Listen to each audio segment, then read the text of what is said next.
रथमंदिरे ही फक्त धार्मिक स्थळे किंवा केवळ धार्मिक स्थळे नव्हेत, तर ती प्राचीन भारतीय कलाकारांचे कौशल्य आणि त्यांची कल्पनाशक्ती आणि धार्मिक भक्ती यांचे प्रतीक आहे. सर्वात महत्त्वाचं काय तर या मंदिरांना रथासारखा आकार देण्यात आलेला आहे. या संरचनांना देवाच्या रथाचा आकार देण्यात आला आहे, म्हणून त्यांना रथमंदिरे म्हणून ओळखलं जाते. अशी मंदिरे ही आपणास भारतामध्ये महाबलीपुरम येथे पाहावयास मिळतात. येथे पंच रथ मंदिर म्हणजेच पांडवांचे 5 रथ आहेत. याला द्रविड शैलीचा स्थापत्य कलेचा पाया असे मानले जाते. प्रत्येक रथ मंदिर द्रविड शैलीच्या वेगवेगळ्या घटकांचे प्रात्यक्षिक आहे, जसे की विमान, मंदिराचा कळस किंवा मंडप, खांबावर आदरलेले दादन. या मंदिरात पाहण्यासारखं काय तर सूक्ष्म आणि सजीव शिल्पकला. मंदिराच्या बाह्य आणि अंतर्गत भागावर अत्यंत बारीक आणि सजीव कोरीवकाम केलेले आहे. यामध्ये देवी देवतांच्या मूर्ती, पौराणिक कथांचे प्रसंग, प्राणी, सिंह, हत्ती आणि सामान्य जीवनातील असंख्य दृश्ये आपणास पाहावयास मिळतात. ही मंदिरे बनवताना वरपासून खालपर्यंत कोरीवकाम केलेले आहेच, पण या मंदिराचे बांधकाम करताना प्रथम मोठी शिला निवडलीच गेली आणि नंतर वरच्या बाजूने सुरुवात करून खालपर्यंत कोरत आणले गेले आहे. म्हणजेच याचं बांधकाम हे टॉप टू बॉटम असं करण्यात आलेलं आहे. आणि असं बांधकाम करताना खूप कष्ट पडतात आणि खूप आधुनिकतेची आणि अचूकतेची गरज भासते.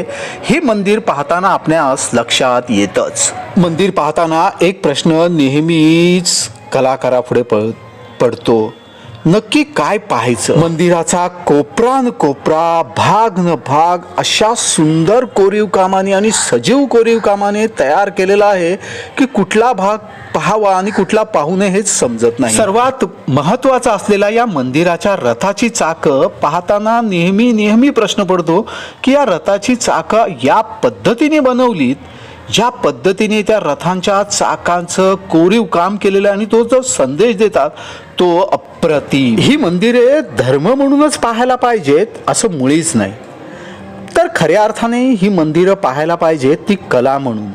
धर्म म्हणून नाही, पण कला म्हणून ही मंदिरं पाहण्यासारखीच आहेत. ज्या काळात ही मंदिरे बनवली गेली तेव्हा कोणत्याही प्रकारचं आधुनिक साहित्य उपलब्ध नव्हते. फक्त हत्तोडी आणि चिनी यांच्या आधारावर हे सुअप्रतिम कोरीवकाम केलेलं आहे. तेव्हा त्यांनी याचं प्रमाण कसं घेतलं असेल, कुठे मोजमाप केलं असेल, कोण आर्किटेक्ट असेल आणि कुठल्या प्लॅनवर ड्रॉइंग बनवलं असेल हे नाही सांगता येत, पण त्यांनी बनवलेली कला मात्र आजही आम्हाला पाहता येते.